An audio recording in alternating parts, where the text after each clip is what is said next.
इस लाइन में सबसे इंपॉर्टेंट शब्द है यार। ये यार शब्द जो है संस्कृत में जार शब्द होता है, जा छा जा, को हिंदी में यार कहते हैं लोग। जार माने विपरीत तत्व से संबंध होना। घर में अपना पति है और फिर भी दूसरे पुरुष से प्रेम करे तो वो जार प्रेम कहलाता है। तो यहाँ पर यार क्यों कहा गया श्याम सुंदर को? वो तो हमारे स्वामी है, सखा है, प्रियतम है, सब कुछ है। दिव्यो देव एको नारायणो माता पिता भ्राता सुहृद गति वेद कहता है। जो रिश्ते में न हो और उससे प्यार किया जाए वो यार कहलाता है। वो तो हमारे अनंत रिश्ते में है, एक दो रिश्ता नहीं। अरे आप लोग मंदिरों में बोलते ही है ना, तुम्हें माता च पिता तुम्हें बंधुश्च सखा तुम्हें सर्वम। ये मन जो है उससे कहा जा रहा है। मन माया का बना है। माया भगवान की विरोधी शक्ति है, बहिरंगा शक्ति है। उस माया का पुत्र है मन।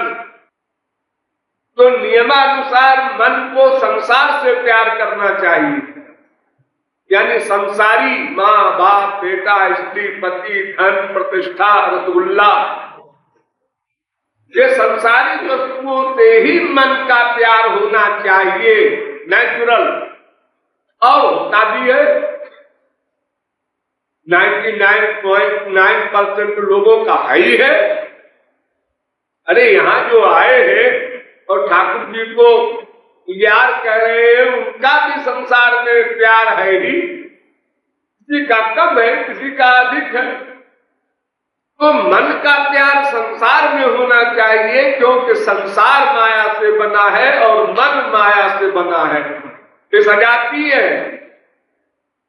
और श्याम सुंदर अलौकिक दिव्य चिन्मय है, उनसे प्यार करने को कह रही है जीवात्मा। तो इसलिए वो मन के लिए यार हो गए, पराये हो गए, क्योंकि माया का पुत्र है, भगवान उसके लिए पराये है।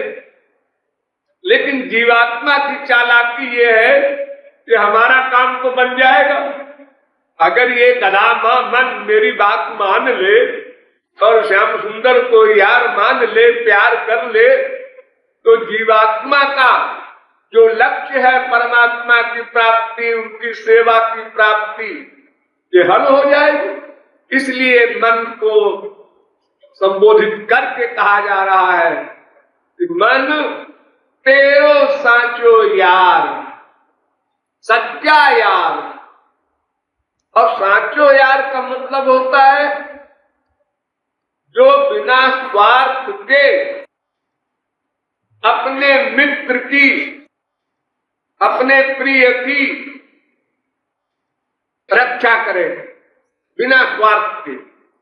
संसार में भी तमाम दोस्त मित्र यार होते हैं, लेकिन सारे के सारे स्वार्थ से युक्त होते हैं। संसार में कोई यारी ऐसी हो ही नहीं सकती जहां स्वार्थ न हो। लेकिन भगवान का तो हमसे कोई स्वार्थ है नहीं। एक तो भगवान स्वयं परिपूर्ण है,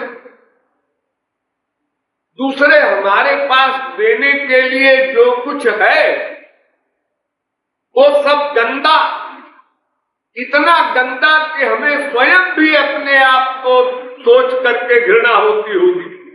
विवेकी पुरुष को शरीर गंदा, मन गंदा, बुद्धि गंदी, और क्या देंगे हम? फिर नंबर 2, ये शरीर, इंद्रिय, मन, बुद्धि, धन, ये सब भगवान का ही तो है। हम कौन मां के पेट से बांध के लाए थे 1 करोड़ 1 अरब? जो कुछ हमारा संसार वर्तमान काल में है, ये सब यहीं से तो हमने लिया है, और ये इसका मालिक तो भगवान है। तो और वो भी भगवान की बहिरंगा शक्ति से बनाया गया है।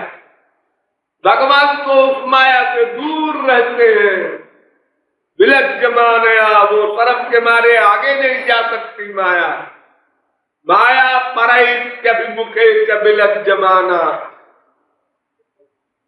तो साचे यार इसलिए है, देख मन, तू विरोधी है भगवान का, जो कि माया से बना है, लेकिन फिर भी तेरे लिए कितना प्रबंध किया भगवान ने। माँ के पेट में किस प्रकार रक्षा की तेरे शरीर की, फिर किस प्रकार पैदा होते ही माँ के स्तन से दूध निकलने लगा, तो शरीर पला उससे, फिर बड़ा हुआ तो तमाम प्रकार के खाद्य पदार्थ भगवान ने अपनी सृष्टि में पहले से तैयार रखे थे। तो और भगवान हमसे चाहते कुछ नहीं, अरे दिखाई भी नहीं पड़ते, वो चाहेंगे क्या हमसे। तो साचो यार, केवल हमारी भलाई के लिए ही उसकी यारी है। हम गाली देते हैं, जो को संसार में अगर आपको कोई गाली दे, बेटा, बाप, माँ, पति, बीवी कोई, तो आप उल्टा व्यवहार करते हैं उसके साथ। लेकिन भगवान को गाली देने वाला शिशुपाल, उसके लिए भी वही पृथ्वी, वही जल, वही वायु, वही आकाश, वही संसार, उसके लिए भगवान ये नहीं करते हैं तू हमारी निंदा करता है तो ये मेरा पानी तेरे लिए पॉइजन बन जाए, ऐसा नहीं करते। अपना संसार सबको एक साथ देते हैं, वो चाहे महापुरुष हो और चाहे राक्षस हो। कितनी उनकी यारी में सच्चाई है, प्यार है, आत्मीयता है। तो साचो यार हैं, और संसार के जितने यार हैं वो स्वार्थयुक्त और कांचे यार हैं। उनकी दोस्ती स्वार्थ पर डिपेंड करती है, स्वार्थ कम यारी कम, स्वार्थ खत्म यारी खत्म, दुश्मनी भी शुरू हो गई। अरे कल तो तुम दोनों बड़े प्यार करने वाले थे। हाँ जी कल थे, लेकिन अब आज ऐसा हुआ कि मैं वहां बात कर रहा था तो उसने हमको ऐसा कह दिया गेट आउट। अरे गेट आउट कह दिया तो दोस्ती कहां गई? वो दोस्ती इसी पर डिपेंड करती है, वेलकम। और दोस्ती जाने के लिए एक शब्द आवश्यक है, गेट आउट। बस वेलकम दोस्ती, गेट आउट अबाउट टर्न। दुश्मनी शुरू हो गई, बुराई शुरू हो गई। ये संसार की जारी है, हर एक से, माँ हो, बाप हो, बेटा हो, कोई हो, किसी का विश्वास न करो। वो कल तक भले ही ठीक है, आज गड़बड़ हो जाए। वो स्वार्थ है ना, स्वार्थ की हानि हुई जब आधार ही गिर गया, नींव गिर गई, तो महल कैसे खड़ा रहेगा? इसलिए वो साचो यार है, ये आशय है।